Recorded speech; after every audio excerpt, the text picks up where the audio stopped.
Shall we begin? Shall we begin? Y'all already know the rules. When you come in my house, take off your shoes and super violate that like button.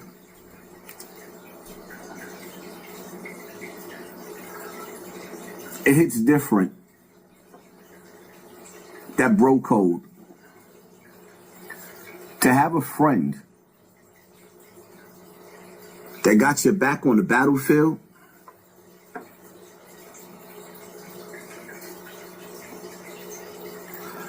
I tell you all the time, don't put me in your box because I'm like an unorthodox boxer. I'm a little bit of a revolutionary. I'm never an activist. Never an activist. I'm a tribal leader. I'm a family man. I'm from the streets, but I'm a homebody. I've been to jail, never been to college, but I feel like I'm on my way to being a scholar. You dig? So I got a little bit of everything in me. I come from the streets where, what about your friends? Are they gonna stand their ground? Are they gonna be around? CMB, CMB, am I my brother's keeper? Yes, I am. You know, I come from that where when you find somebody that got your back in the battlefield, all we had was us. Now I'm looking at this situation and I'm feeling some type of way with Kay Flock and his friends. One of his mans got hit in the streets, almost got his TV turned off. He in the hospital. Kay Flock goes to visit him and let him know, we got you. We got you. See, a lot of the times, especially in my generation, you know, dudes was getting tore up, getting shot, but there was no retaliation. And when somebody loves you enough to hit the block,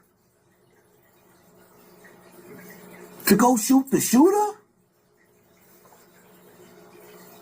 and you find yourself in jail years later, and one of the surprise witnesses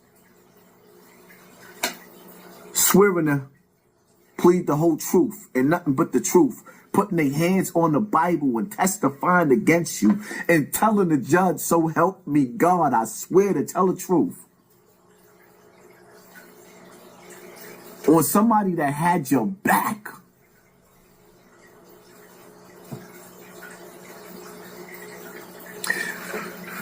This is my definition of snitching. See, little situations where when you dealing with cases like Big Meech using Tammy, that's indirect snitching. That's foul play, just foul play. Because he kept his hands clean and let somebody else do his dirty work. But when somebody loves you enough to go in the street and play laser tag,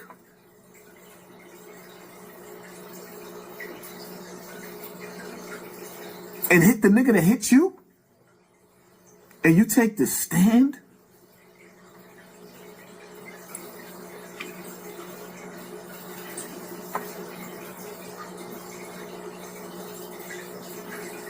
my prayers go out to Kay Flock.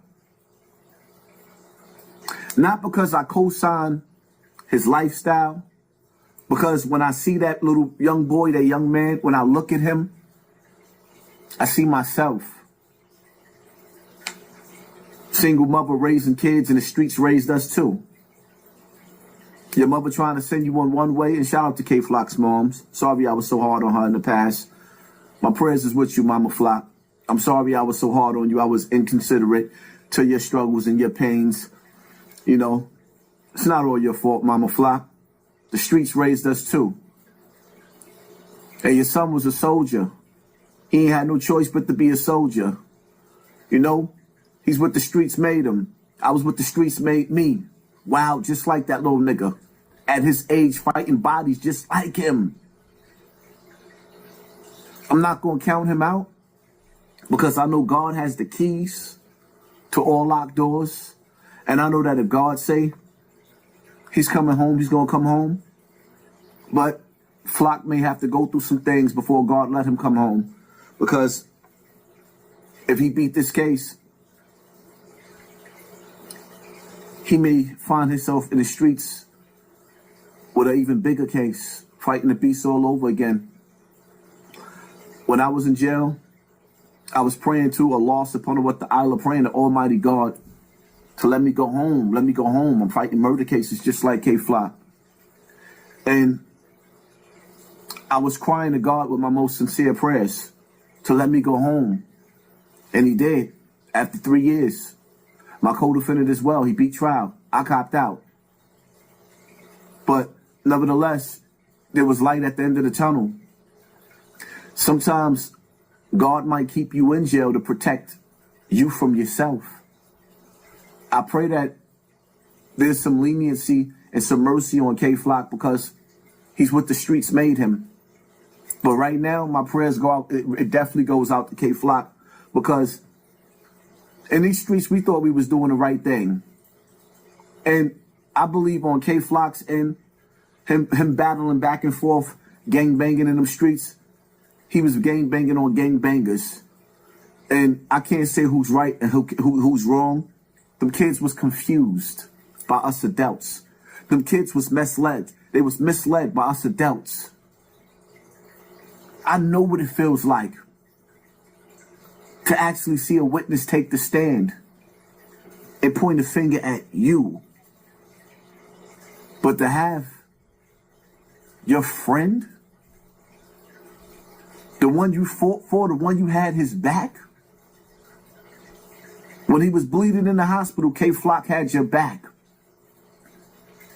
And now that he's in the belly of the beast and the system is ready to swallow and devour K-Flock, you ain't got his back? You got the right to remain silent? Anything that you say can and will be used against you in the court of law? You have the right to an attorney? My prayers go out to K-Flock because this is not a good look.